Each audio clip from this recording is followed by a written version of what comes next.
from the beginning had its nationhood, independence, sovereignty aggressively under attack from imperial nations, most prominently its former colonial master, France, and its antagonist in independence, the United States.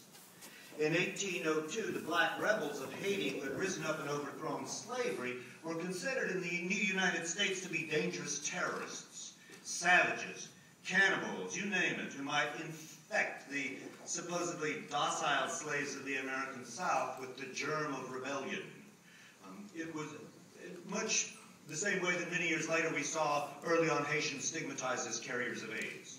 It was very much like the hysteria over Al-Qaeda in our time, as evidenced by this newspaper article from 1802 describing a completely imaginary invasion. As you can see, it's very much like the hysteria in the white suburbs outside New Orleans in 2005, when starving, thirsty victims were driven back over the bridge. My purpose today is to look at some of the elements of the coverage of the Haitian story that we've been seeing now, and the story in media speak. Perhaps you saw the so-called Hope for Haiti telethon, in which the highest paid singers in what's left of the music business were interspersed with Anderson Cooper performing live from Port-au-Prince. And make no mistake, he was performing no less than Beyonce was, thereby lending an aura of musical legitimacy to CNN's version of the events. During that telethon, Anderson Cooper at one point referred to the unfolding events on the ground in Haiti as an epic story. And my purpose here is not to diss Anderson Cooper or act intellectually superior to CNN, but because they're quite good at what they do, but to look at what this epic story consisted of as it was being fed to us and to suggest some counter-narratives. Number one word we saw in the coverage over and over again was looting, right? That's a story word. First thing that happens in a disaster is the editor says, let's get a story on looting, which might easily be called scavenging or simply survival, but looting. Since I was speaking of Anderson Cooper just now, I'd like to show you a quick clip. You may have seen it. I apologize, it's about to get ugly.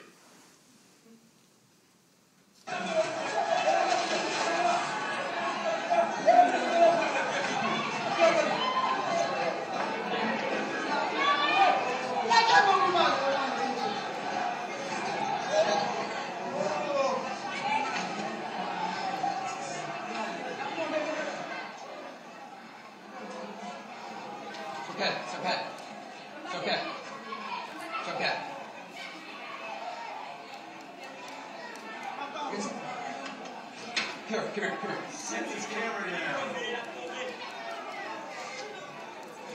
Watch this.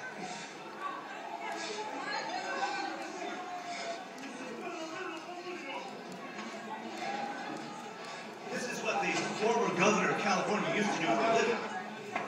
Present governor of California. This is the boy was hit on the face by rocks. Anderson Cooper intervenes and rescues him with the boy's face covered in blood, hands him off. We don't know who to where, and I bet you Anderson Cooper now doesn't know where the boy is. I could be wrong. My point in showing this is to suggest that whatever else is going on in this image supplies the overall theme of the allegorical coverage, right? The omniscient white action hero representing the United States in a Studley t-shirt, cradling in his arms the ill-clad, helpless, bloody child which represents Haiti. This has been the general tone of the coverage. The more mass the medium, the more the coverage has echoed that theme. CBS, of course, is careful to brand the disaster. This child is suffering for CNN. And Anderson Cooper is mediating the experience for us. So as Haitians died of thirst and gangrene, limbs amputated without anesthetic, they found themselves with cameras in their faces being stories. I should point out that the real spin, though, goes on not in the reporting, but in the packaging of the reporting. The way the final story gets put together in the editing room, the spin on the headline, the photo caption, all in accordance with the ideological norms of the television channel or newspaper. You may read a report about desperate people without food or water, and the photo caption still describes looting. So let's look at some typical looters, courtesy of the Los Angeles Times. Can you see the caption? Yeah, okay, here we have a looter. A young black man, must be a criminal, right? Looks so guilty. Wonder what he's going to do with that fabric he's looting. Well, a whole city of Port-au-Prince is living outdoors. They'd make tents, which, as Lois said, are not much more than bed sheets most of the time for the entire population. I bet that's where that fabric is going, one way or another. Or maybe clothes, people wandering around in rags. The U.S. took over the country, controlled access to the airport, didn't distribute food or water for days or weeks. We expect them not to wait for a handout, but to be self-reliant. No, so is this looting or is this individual initiative? Now, we don't actually see anybody looting in this picture. We see armed guards preventing looting. Not as good a story, but the guns are nice. Now, what do they do with those guns? They occasionally shoot each other if they mistake them for looters. Now, this must be downtown Port-au-Prince, one of the few places in Haiti where policemen are actually visible. Now, this one is particularly sleazy and reminds us once again that the Los Angeles Times is a right-wing newspaper. Oh, not that one. All right, now they get extra Fox News points for this one.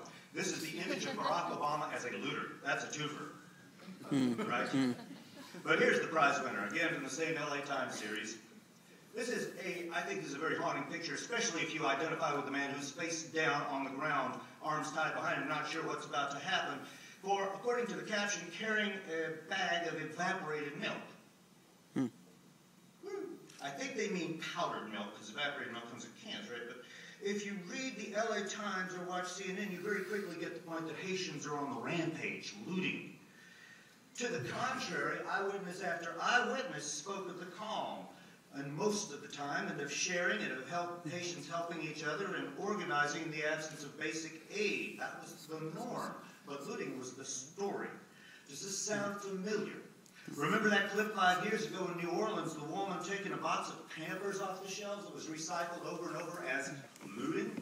First thing that happened to Hurricane Katrina was to demonize the population of New Orleans and delay help while securing the area, containing it, so that the black people of New Orleans would not flee to the white suburbs. And this gets us now to one of the major lies of the coverage, that the United States took military control of Haiti in order to help.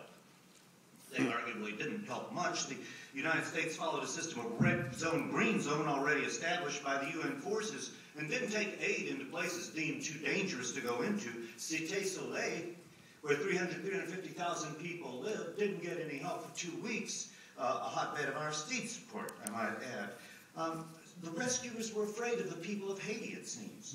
So, if not for humanitarian reasons, then why send in the Marines to Haiti again? Well, number one, to prevent a refugee crisis. A lot of the people we sent stayed offshore on boats to make sure that Florida does not suddenly fill up with people arriving on wretched rafts.